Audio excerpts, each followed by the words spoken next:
Well, conventional Western culture sees the primitive as something to be contemptuous of, you know. Oh, but they're so uncivilized. The interesting thing too is, you know, the use of the word sophistication. When you take that to its etymological roots, it means corrupted, removed from nature. It's interesting that we use the term primitive in a somewhat derogatory way, but when you look at the etymology of the word, prime, close to source. Primitive is closer to the origins, closer to the source. And yet we have come to see sophisticated as something to aspire to and primitive as something to move away from. We are nature, we are life. We wouldn't be here if we weren't alive, you know? We have a role to play. And what we do, you look at how we behave in the world, we're essentially still doing what we evolved to do, but it's just out of scale and out of place. So rather than that small disturbance that brings in new life, and then, you know, the little bit of clearing and the little bit of changing of what's growing, we're doing it on such a scale that we're just wrecking that diversity and complexity that underpins natural systems.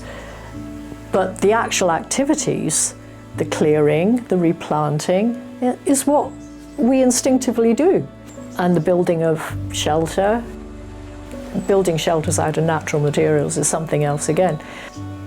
But there was something I was going to bring out now and I forgot what it was. What was the question again? It was about what the role of humanity. Yes, and the idea about rewilding. Yeah, we need to rewild humans first. Then we can properly rewild. But it's conceptual.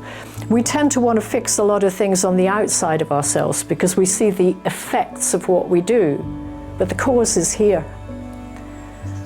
So if we really want to address the problems, we need to go here and deal with those conceptual underpinnings with which we conduct ourselves in the world.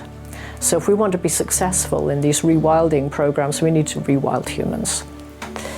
And what would it mean to rewild a human? For us to recover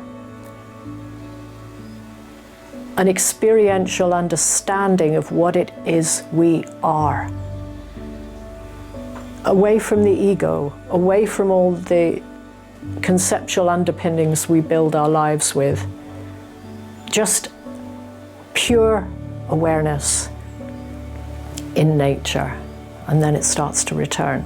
And then that wisdom starts to flow in from who knows where. But my experience of it is it doesn't arise so much within me. It seems to come from something far larger than me. And I don't know what it is because I can't see it. And I can't feel it and I can't touch it. All, you know, it's just stuff that arrives in my head.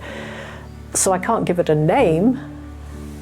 Although as a kid I used to talk to the trees, and so for a long time I thought it was the trees, but who knows what it is? I can't say. To clear out all the mess that we fill our heads with, all the false ideas, all the gross simplicities and the engineering thinking, and just go with a completely open mind as pure awareness into the natural world, then it starts to return. It's what we are, you know, it doesn't take much to find it. You just got to get all that other shit out the way.